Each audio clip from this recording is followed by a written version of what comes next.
అసలు అదుపు తీసుకొస్తుంది. నాన్నకి బ్రేక్ మెడల్ వచ్చింది. ఆయన ఆర్మీలో మేజర్. రక్షణగా చూశారు. కరణ్ మీ నాన్న ఏం చేస్తుంటారు? రోహన్ మీ నాన్న గారు. కరణ్ చెప్పొచ్చు కదా.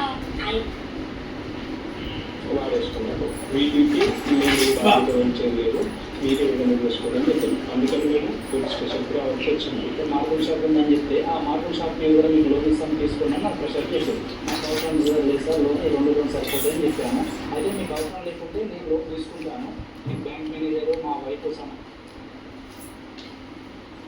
తీసుకుంటే మీ అమ్మాయిల కదా కూరగాయల బాధపడేది కొంచెమన్నా ప్రోత్సహించుకోవాలి. లక్షలాది మంది రైతు వేదికలలో ఎక్కడైతే హాజరైందో రేషన్ కార్డు కుటుంబాన్ని గుర్తించడానికి మాత్రమే, రైతు రుణమాఫీ చేయడానికి రేషన్ కార్డు ప్రాతిపదిక కాదు.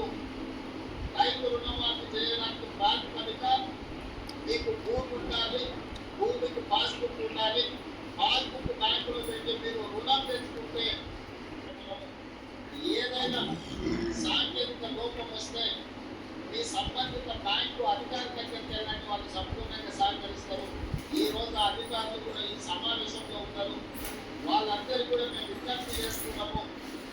విద్య పూర్తిగా రాని వాళ్ళు, సాంకేతిక నైపుణ్యం లేని రైతులు ఏదైనా చిన్న చిన్న తప్పిదాల వల్ల కంప్యూటరీకరణలో ఏదైనా సమస్య వస్తే రైతులకు పూర్తిగా రైతులకు ఒక అవగాహన కల్పించి ఆ రైతులకు రుణమాఫీ ఏ విధంగా పూర్తి చేయాలో వాళ్ళకి అవగాహన కల్పించండి అని చెప్పి మేము బ్యాంక్ అధికారులకు విజ్ఞప్తి చేయడం జరిగింది. వాళ్ళు ఒప్పుకున్నారు. వాళ్ళకు కూడా మనస్ఫూర్తిగా కృతజ్ఞతలు. అదేవిధంగా మన వ్యవసాయ శాఖకు సంబంధించిన అధికారులు అందరు రైతులను సమన్వయం చేసుకొని వాళ్ళ రైతుల ఖాతాలను తెలుసుకొని PSCS లో ఓపెన్ బట్టి